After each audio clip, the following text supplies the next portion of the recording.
Hello, and welcome to another edition of Maximum Growth Live.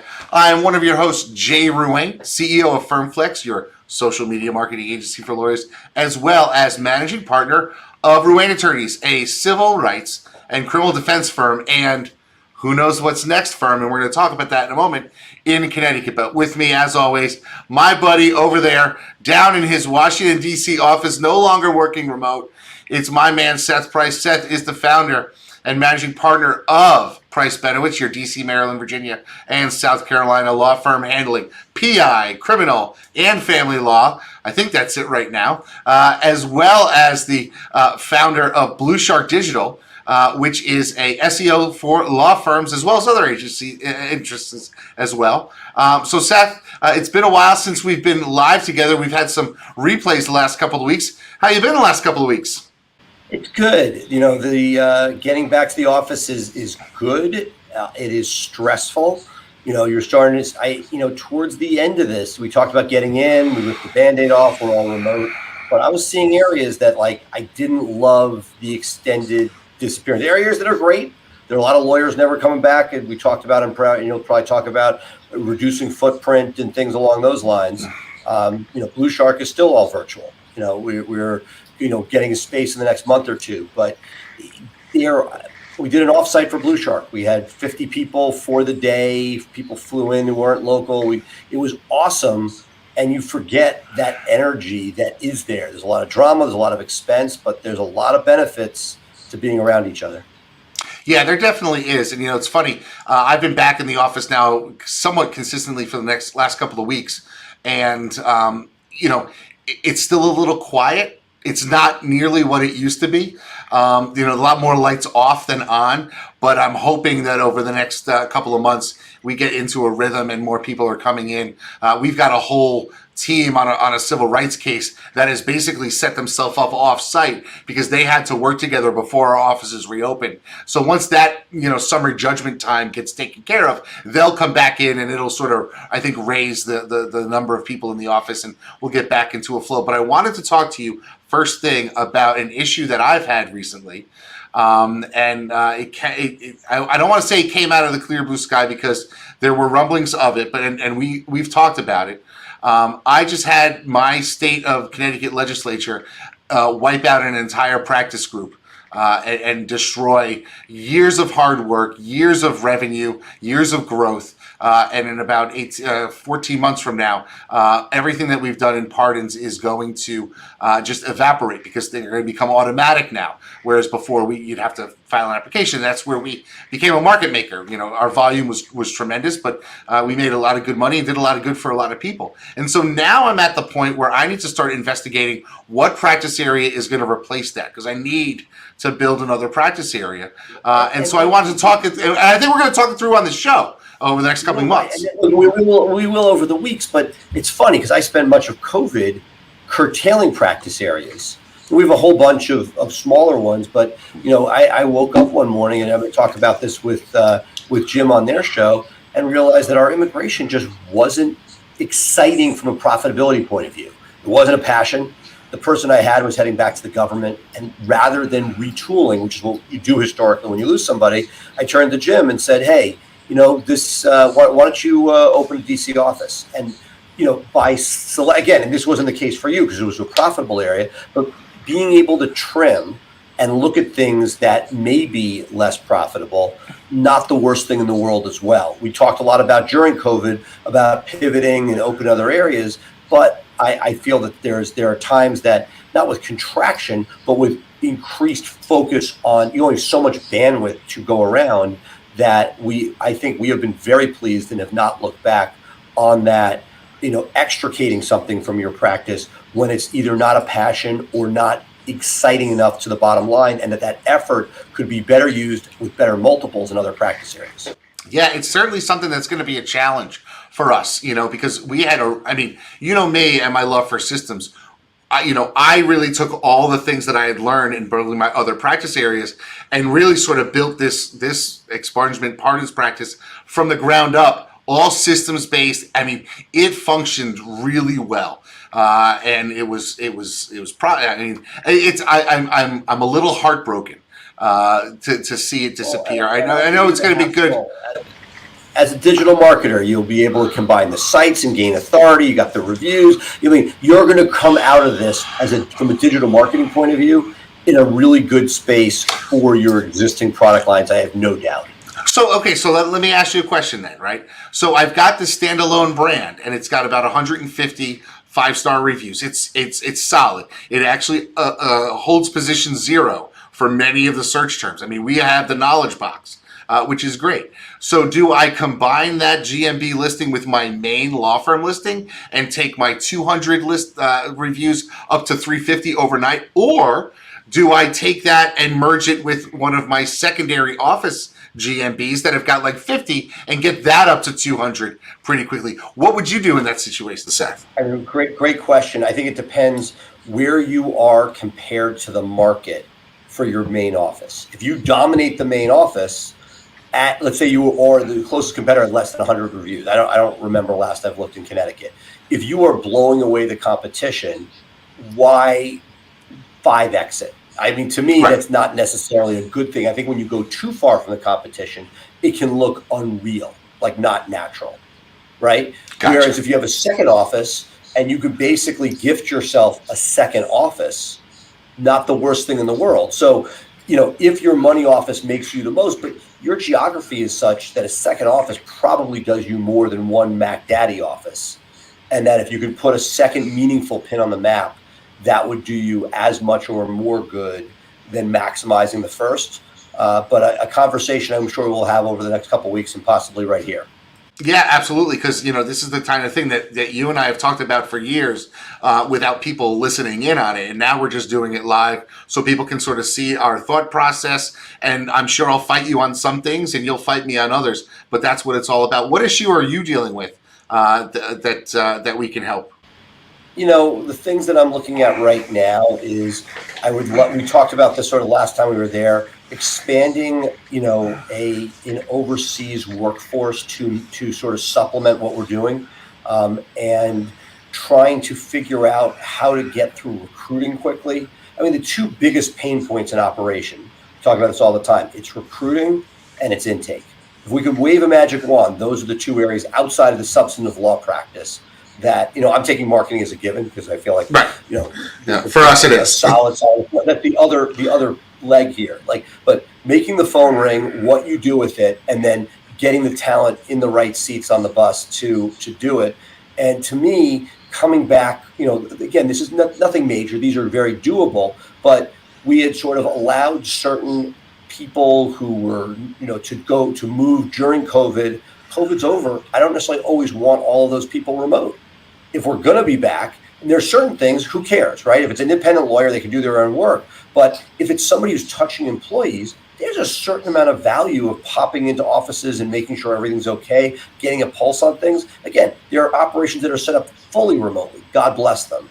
But I think that is what I'm looking at right now, which is tweaking things to get back to hopefully the new normal, which it may not be 100 cents on the dollar people sitting in your office, but for those connectors, for the touch points, taking your connector touch points and bringing them back so that they are fully on board, so that it may be that the staff doesn't all see each other. There may be Tuesday, Thursday people and Monday, Wednesday, Friday people, however it ends up working out, or maybe some mixture, but the people that will connect and keep the culture going, making sure that's reinforced and not virtual, and that is the piece that I've worked on. So that's a real challenge, and one of the things that's a challenge for me, and I'm going to say something that I haven't told anybody yet, but I actually have officially put a date on my calendar to be actually 100% out of the daily practice of law. And it's something that I've been toying with, but I made it July 23rd of next year, so that I have a deadline for myself, because I want to get to a point where I am an owner and not in the daily practice of law. Now I'll still do I'll still do the marketing stuff because I enjoy that, but I am not going to touch a client after July 23rd of next year. That's my goal. Well, look, that is the best possible segue to our guest today, right? Exactly. We have a gentleman who is, John Nachazel, who is, really, he talks the talk about taking yourself out of what you think you're best at or what you think you're good at or what you like and figuring out what can be delegated and making that happen. So I can't wait to hear what John has to say, because this is what he speaks to and that the whole EOS system sort of works towards. So I'm curious to see what your reaction is after hearing him. Yeah, it's going to be great. So why don't we do this, folks? Let's take a quick break. And when we come back, we'll have one of the co-authors of Fireproof, John Nachazel, here with us to talk all about his role in his firm and how he makes things different. We'll be right back.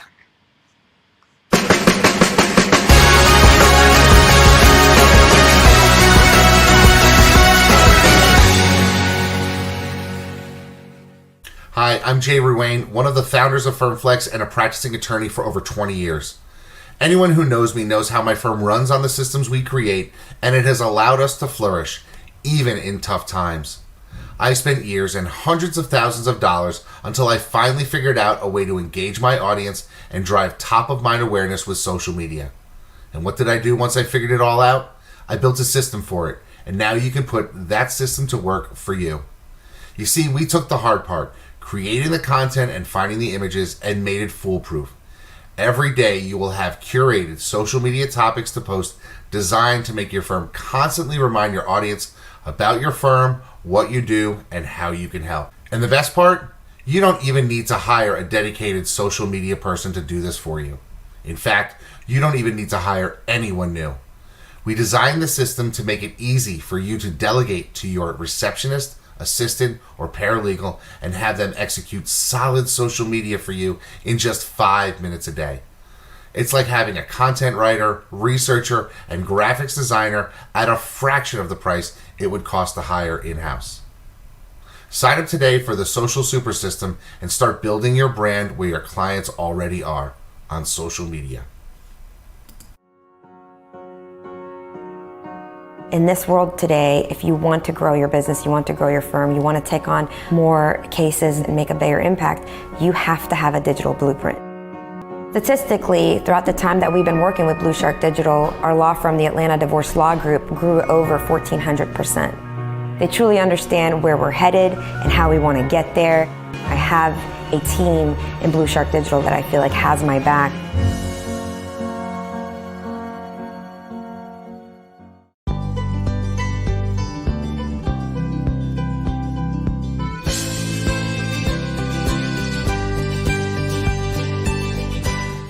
We're thrilled to have John Nachazel here. Welcome, John. Thank you. It's great to be here. So, John, in addition to being the COO of one of the largest badass firms in Michigan, you have written the bestseller Fireproof, and you also, as the king of lawyer EOSing, have a group that does all these things now, helping other law firms with traction. My question for you is, you've seen the inside of not just the firm that you've helped grow, but now a number of other ones. What, when you look at law firms in general, what do lawyers not get that EOS can provide? So I would say what they don't get are some of the business basics. So they are so caught up in working up the case, and they get lost in working up the case, and they get so preoccupied with how busy they are and the onslaught of incoming work that they don't take the time to ask some of the basic questions, such as where are we going and who are we, what do we want to do, and how are we going to get there? And it's they're too often highly reactive instead of making just deliberate choices and acting in a very deliberate manner towards what they want to accomplish. One of the things I was curious, I was lucky enough with John Fisher's to hear you for a day and sort of give us a kickoff for our own implementation. But one of the things, before you chose EOS Traction, What were did you guys look at different models that were out there? Because one of the things that they talk about with this model is that it doesn't play well with other, methodologies, that you sort of got to pick something and go with it. How did you guys end up with this compared to some of the other options that are out there? Yeah, so I have to plead ignorance on that one, to be honest with you. So because Michael Morse, he's our visionary owner founder, and he went out and he signed up with Gino directly, Gino Wickman, who's the author of Traction and founder of EOS, and it was Gino that taught Michael that he needed an integrator, and Michael didn't know what that was. And so he taught Michael what that was, and he'd already had 3 of his meetings, and he'd selected 3 members of his leadership team, and then he knew he needed an integrator, and he ended up adding me. So I just don't know what other concepts he considered at the time, to be honest. Gotcha. And did sort of dovetail something that Jay, we were talking about beforehand, as far as, all the different roles that as a lawyer entrepreneur. Jay, I'll toss to you, because you that was sort of something that was on your mind. Yeah, it's one of the things that really is sort of interesting is as one of the things Mike really came to you, from my understanding, after he had an operation and it was running and he was starting to want to get into the scale. But a lot of our audience are solos, very small firms, sort of in the learning how to walk, crawling and learning how to walk stage. And I'm starting to wonder, what can we learn that you guys have dealt with, and what can our audience learn about, getting to the point of knowing how to integrate some of the ideas of the visionary, but not necessarily having the bandwidth to be able to bring somebody in at that position, to be in that position full time. What can you tell us about how new firms can have both a visionary and an integrator in themselves as they're starting out? Well, they're going to have to be very deliberate. When I joined, I was employee number 28. And so Michael had already achieved a certain level of success and had some resources. But some of the things just aren't going to come naturally. It's a rare person that is good at being both a visionary and an integrator. And so what you have to do is, at a minimum, is be aware of what your blind spots are. It is, Michael, he's very self-deprecating, so I'm sure he won't mind me sharing that he thought that he was the best trial attorney on the planet. He was the best check signer on the planet. He was the best at going to Costco to buy the office supplies, and did all of those things because he was truly, in fact, the greatest person on the planet for doing those things. And that makes no sense. It's not, he wasn't operating in his sweet spot, in his highest, best use. And there were plenty of people that were better at these things. And so one is just being aware of it. And then when you're aware of what your blind spot is, if you don't embrace data, and there's going to be tons of solos out there that don't understand the value of data, at least be aware of it, and try to fight that urge to just operate all on instinct and being reactive, because it's going to be out of control, and you're not going to be able to scale, and you're not going to understand what's happening to you. So number one, at a minimum, is understand what your blind spots are and what your weaknesses are, and then look for someone in your organization, or someone that you have access to. Maybe it's your outside CPA, maybe it's your secretary, maybe it's your receptionist. Maybe there's somebody in your life that can compensate for your weaknesses, because you absolutely have some. And if you lie to yourself about it, the only person you're fooling is yourself. I'm terrible at a ton of things. Luckily, Michael happens to be fantastic at all of those. He's terrible at some things. I happen to be strong in all those areas. So it's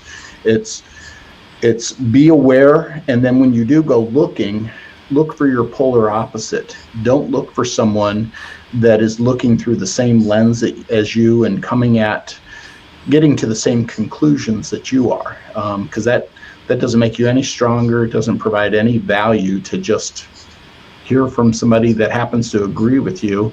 but doesn't make you better and doesn't challenge you. So, look, you sort of laid out what worked there. I'm curious, as somebody who's sort of dipping our toe into it and moving rocks and having, mission statements, et cetera, sort of checking off early boxes.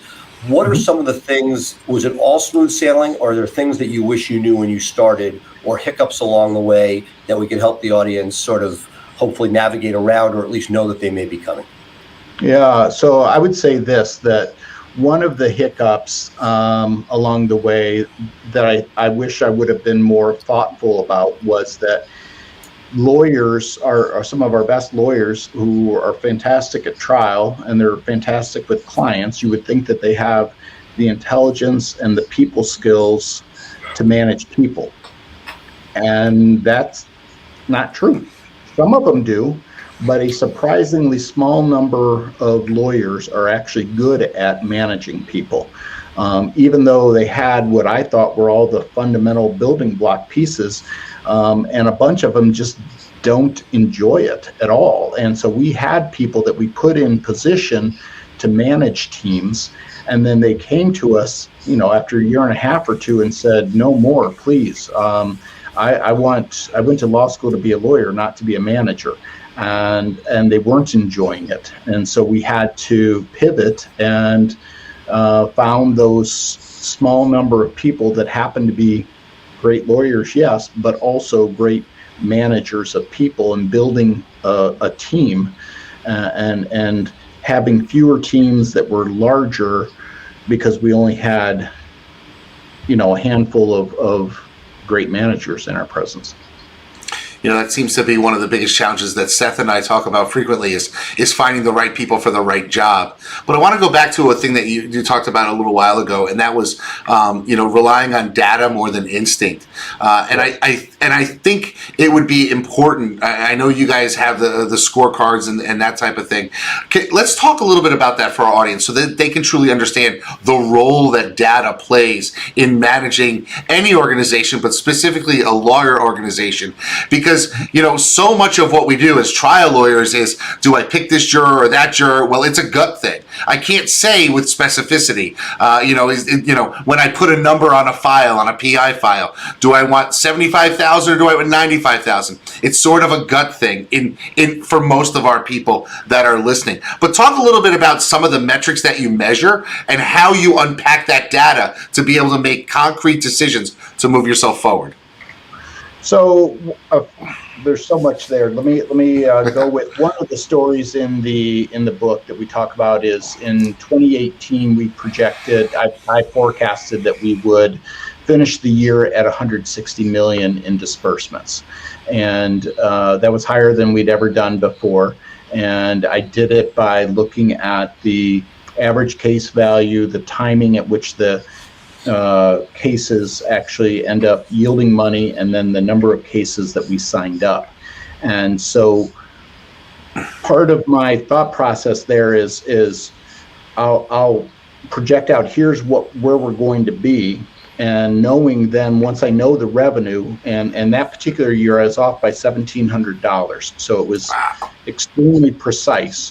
And the point of it is, and that was my best forecast. I'm always within 1%, usually within 1 or 0.2%. But I don't add up the projections of what the attorneys predict on individual cases and sum them. Instead, what I do is I take averages of what's really actually happened, and I tell them, here's what your docket is going to produce, rather than asking them. And I tell them if they're doing a good job rather than asking them if they're doing a good job. And yes, there's back and forth, and you need facts, and there's room for the explanations and all, but it's being thoughtful. It's going through the year and knowing that we're going to have 160 million. And then you make deliberate choices. Well, how much do you want to allocate to marketing and advertising? How many people are we going to require in each area in order to achieve this and deliver this 160 million? How many cases are we going to sign up? So I'm looping a little bit, but let me try it this way. So one of the other things that we do is I'll ask Michael, where do you want to go? And as an integrator, I'm not too concerned about where we want to go. Do we want to get bigger? Do we want to get smaller? Do we just want to plateau? What do we want? Is he can tell me where he wants to be in 3 years. So in EOS, there's a 3-year picture and a 10-year target. And I almost feel like it's cheating with our firm, because I know what our averages are and I know how long it'll take to bring in the cases. So when we lay out our 3-year picture and our 10-year target, it's just math. I know the more we spend in advertising, the more cases we'll sign up. And I know how many cases we have to sign up in order to deliver that revenue. And so I just begin with the end in mind and say, if we want to be at 200 million, then we have to do this. If we want to be at 110 million, then here are the steps that we need to take. And it's just going through a thoughtful, logical process. Now, do you ever have to go to outside resources and say, statistically in this greater area of Michigan, with this population that we have, there's going to be X number of accidents a year within, a standard deviation. So I know that if I want to increase my revenue 100 million, I may need to actually open in an entirely new area rather than just stay, because the market with what I'm dealing with and competitors and the law of averages aren't necessarily going to be there to get me to the revenue that I want. Is that something that you look to as well? So that information is out there. I mean, I can look at accident report information and look at those stats. But the surprising thing is the small number of cases that, when you consider how many accidents there are, how few lawsuits there actually are as a percentage. So what I found more interesting was that we're the number 2 advertiser in our state. We spend the second most money. We happen to be the largest, but we're the second largest spender. We have never hit diminishing returns, and that shocks me, but I know what it's going to cost us to acquire a case. And I know that if we boost our ad spend by $1 million, that our number of cases that will sign up will still go up. It won't diminish yet. So it's kind of hilarious and easy to just know this is how many cases we want to sign up every week. Okay, and I know our cost per case to acquire it. Now I know what our ad budget is, and I know we're going to sign up these cases, and I know how much money it's going to yield. So here's how much money I have to play with in order to fund all of the overhead expenses and the team payroll and everything else that we need to accomplish, and allow for a nice profit at the end as well. It's interesting to me, a lot of our audience that are smaller firms are thinking, wow, that commitment to that advertisement is such a risk, but it sounds to me it's less risky than the small firms that are just trying to eke by because they don't really have a system in place to guarantee regular return of cases. They're more hoping for those small referrals or, the sponsoring a little league team and that type of thing, whereas you've actually taken a science to it and saying, hey, if we spend this much, we get this much. It's a lot more reliable for firms like yours. It's funny because I don't know that I've really thought about it that way. It's such an interesting take on it. So it's what's more risky? Is it risky to spend that money on advertising, or was it risky for so many years for us to rely on getting cases from someone else, as right. we detailed in the book? And then we were at the whim of this person, and then magically, in one fell swoop, in one quick meeting, the source of 70% of our cases just disappeared. And we had 40 employees that we were trying to feed and provide for. And so we had no choice but to go big on TV, or we were going to have to let go of some of the 40 employees. And so we just decided to go big, and that was our only chance to make it through. So, but now that we've made it through and we have that achievable, predictable income, we can never be fired again because we're making the market. We're controlling our own destiny, which feels a lot more secure than hoping, do the best job you can for others and just hope that they see it. In retrospect, that was a lot more risky than fronting the money. Plus, part of the joy of it is when we stepped up and we did the advertising on our own, then we no longer got the worst cases, the leftover cases. Instead, we were able to get the cream for ourselves, and our average case value went up immediately. Wow. Seth? Yeah, you had mentioned something earlier when you were talking about working with a visionary and sort of like them wanting to do all those different things that they thought they were great at. One of the things I think that lawyers, including myself, I love playing with travel. Like that's my my vice. How do you get somebody to leave an area? I get if it's something like trying a case and you're saying, hey, trying cases first. Not although that's an issue Jay and I talk a lot about. Jay loves being in the courtroom and can justify it 6 different ways. But how do you sort of more as an implementer present that in a way that gets people out of those areas that they may like to do? They may not be bad at. They may, sometimes they're better people. But how have you been successful at moving people, whether within this firm or other firms, into areas that they might be a better resource for? Yeah, I guess it's going through the delegate and elevate exercise as EOS has laid out, and it's really just getting people to understand everybody can get there. Even if they come into it with the idea that they're the greatest in the world at every single task, you can get them to pretty quickly acknowledge that that's probably not true. And then it's simply teaching them that you're there to help them do the stuff that they love and are great at all the time. And we want to take away the stuff that's beneath you, that you don't enjoy, that isn't your unique ability. It's let's get rid of that. So, it's going to people and saying, I'm working with you. I'm not commanding you. I'm here to help you. And if you're honest with me and we work together, then we can take away some of the things that you really hate, so that you can spend a greater percentage of your time doing the things that you love. I mean, it's generally a pretty easy conversation, and sometimes they have, whether you want to call it a sacred cow or whatever, but they have things that they don't want to give up. And you just have to press them that, they're going to cap their earnings. They're going to cap their ability to do the stuff that they love if they busy up their schedule with this nonsense that somebody else that's less expensive can do, and somebody that actually loves doing these things. And so many attorneys think that they're doing somebody a favor by doing the stuff that they hate to do, because everybody hates to do these things. And that's just not true.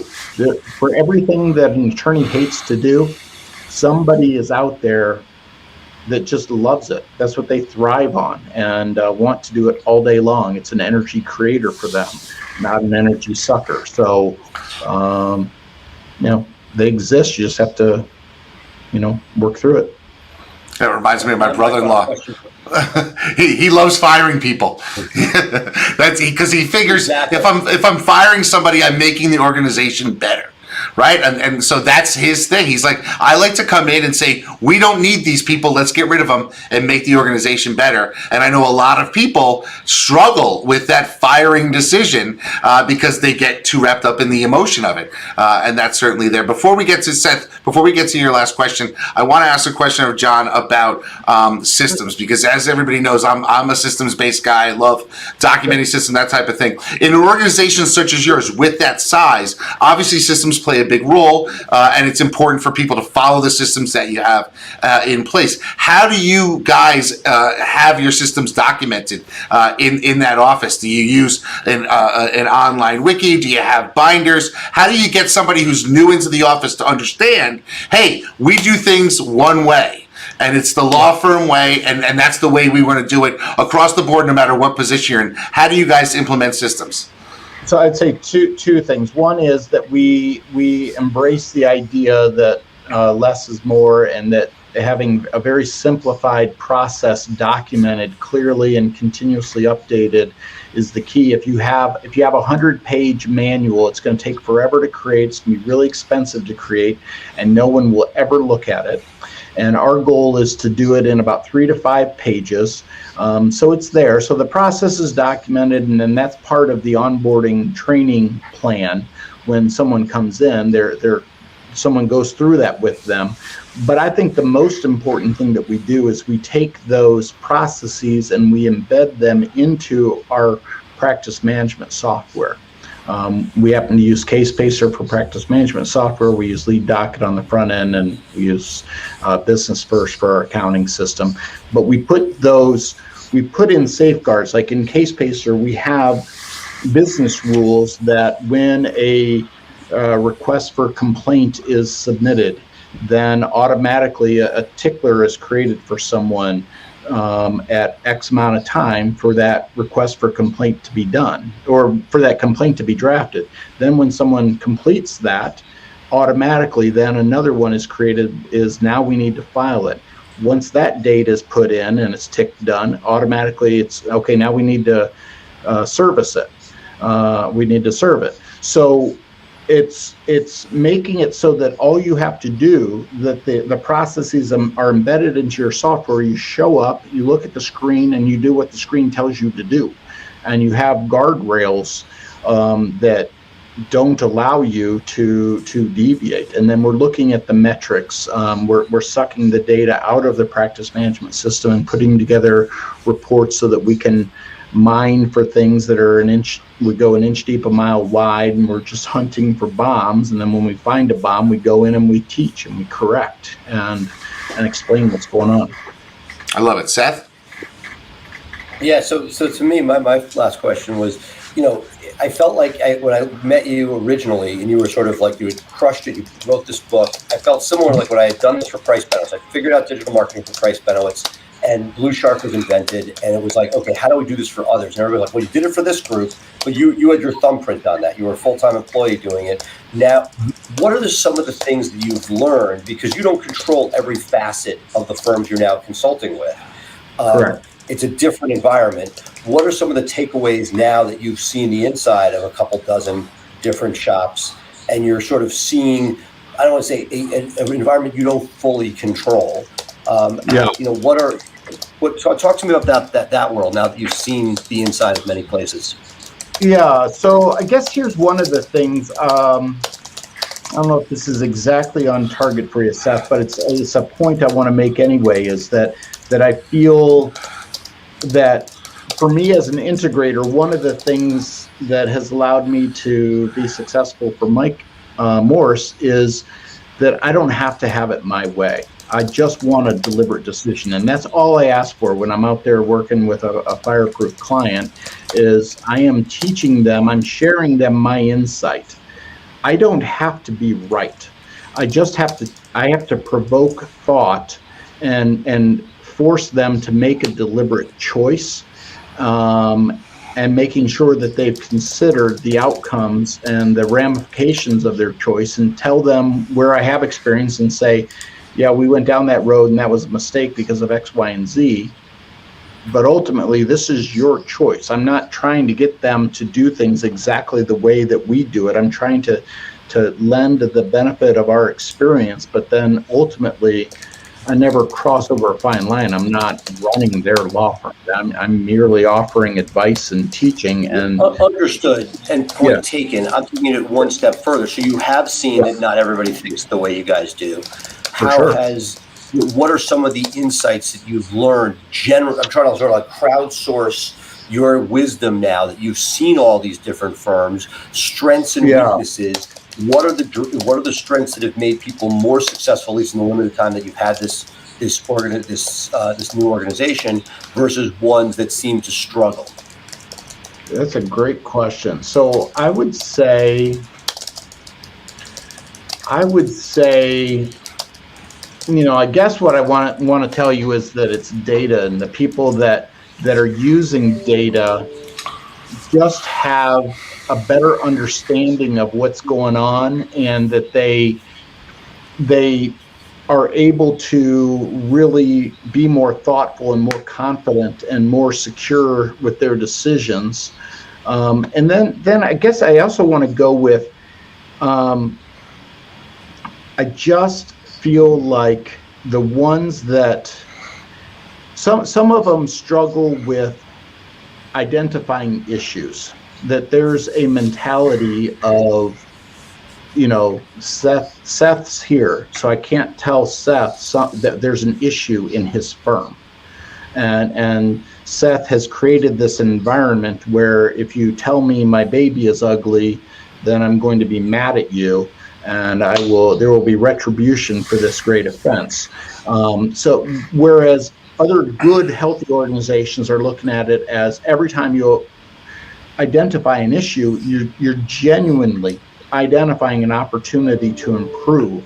And that one of the interesting things that I've learned recently is that the military, the U.S. military, believes that the number one leadership trait, the most important for predicting good leadership, is humility. And I see that with these leaders that say, I don't have all the answers. I made this mistake this week. I made this other mistake last week. And when you set that tone, it allows for healthier communication, where you can very candidly discuss the things that are holding you back. And you don't, if you think that you're fooling people, that you're perfect, you're not.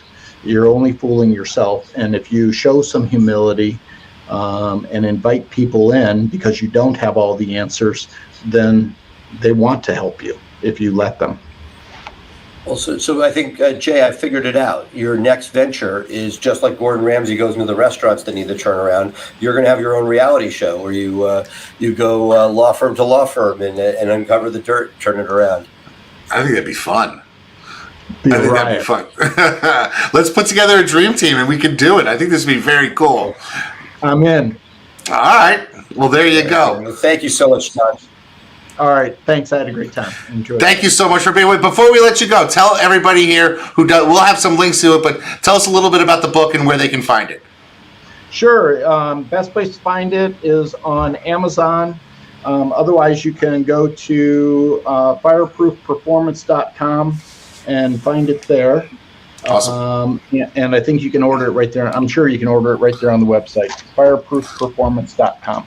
Well, I've read it twice, and I thought it was a great book. So I really definitely think people should pick it up when they get a chance if they haven't had a chance to read it yet, for sure.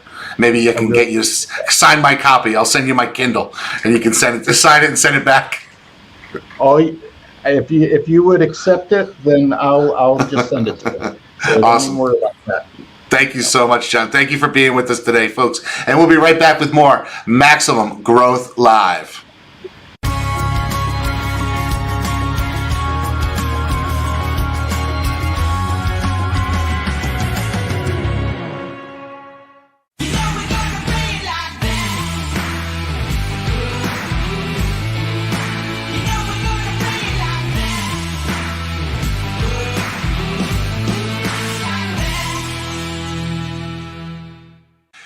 Well, Seth, I mean, listening to John, the great thing about John is that he's not a lawyer, so he doesn't come to it with all of the biases that you and I might have, that our colleagues might have when we're evaluating business decisions. He is a pure businessman, and I think it shows in the conversation that we've had, but also shows in how far he's been able to grow that Morse firm. What were your thoughts?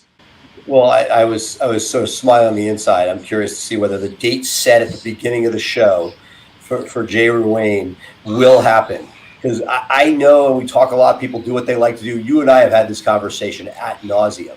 You have a bunch of excuses, some legit, some non-legit, for why you've kept yourself so much in day-to-day. And I personally am excited to see what Jay Ruane could do with that additional bandwidth. It's amazing what you do even with yourself in day-to-day, but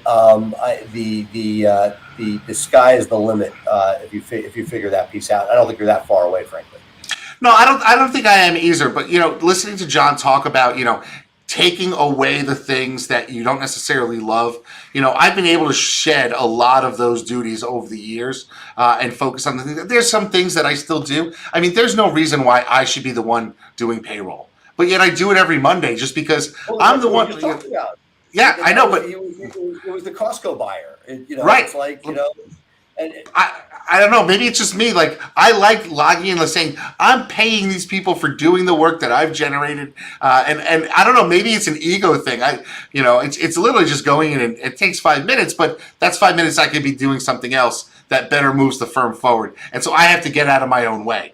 That's the message that I got from today is get out of your own way. And nobody in the office that I work with here can come up with the crazy ideas. And now, I have to replace an entire practice group and all the revenue that comes from it. I really need to focus on that. That needs to be my primary focus to make the firm go. So, that's my, hopefully next year we'll be doing a show and I'll be able to say, yep, as of tomorrow, I'm out. So July 23rd, 2022.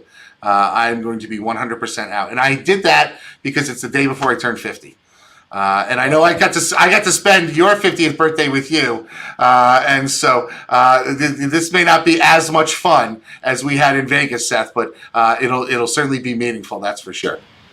That is awesome. We will certainly have something to toast to that. And one of the things I think on future episodes that in doing these things and realizing, for me, both figuring out what we need in person versus away, for you retooling to other practice groups, I feel like if any of our audience members have any thoughts on resources, potentially even outside of the legal arena, on HR and recruiting, I think that is one of those areas that there's so much opportunity that isn't talked a lot about, and that those processes of how to bring candidates through and getting them to the team is one that will be a continued conversation over the next few weeks.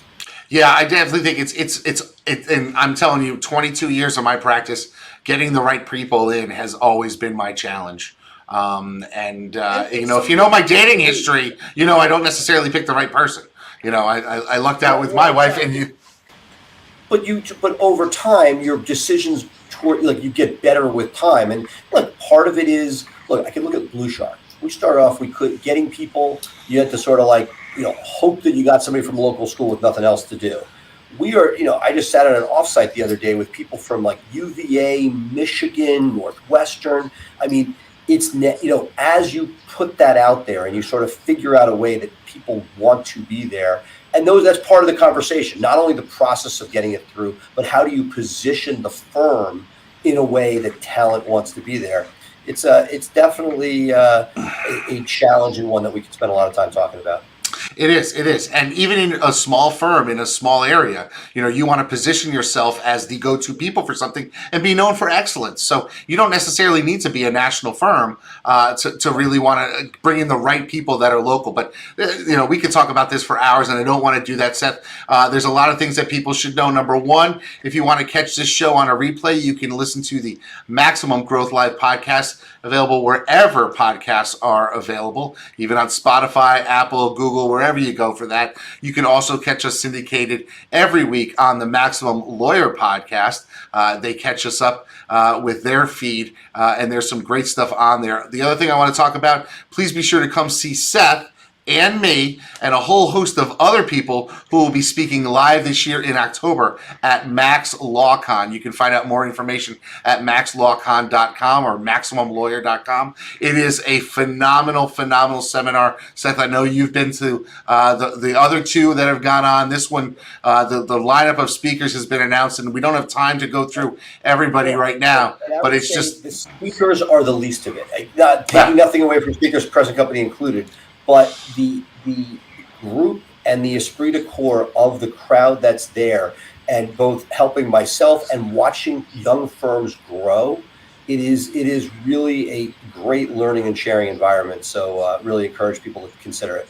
Yeah, please do. Please come. And if you do, Seth will buy you a bottle of water, and you can hang out with him and just get a few minutes just chatting up with Seth. He is the most networked person in that place for sure. I'll be hiding in a corner because I'm an introvert, but Seth will be networking with everybody, and he'd be happy to host it. You'll be in a Santa suit somewhere. Well, people don't know that I was Santa. But anyway, Seth also has a phenomenal thing going on his Blue Shark page which is his SEO Insider. If you want to catch up on the hottest topics in digital marketing, be sure to tune into Seth's SEO Insider. It's a recurring show that he has where he interviews the movers, the shakers, and the money makers in digital marketing, and you can learn some really great nuggets. As you know, digital marketing is always changing, and so he covers the best topics to keep you up to speed on what's going on. And if you are anything like me, or even a third like me, and you love systems and you love growing your firm, please join my Systemizing Your Law Firm for Growth Facebook group. We're almost at 300 members right now.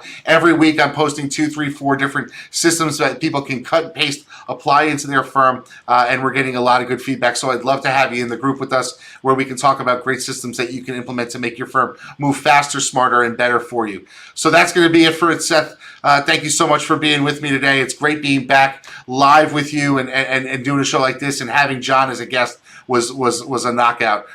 Very, very happy with this week. So anything else you need to say, Seth, or we cover it all? No, I can't wait, and let's do it again next week. Let's do it again next week. All right, folks, that's going to be it for us here at Maximum Growth Live. Bye for now.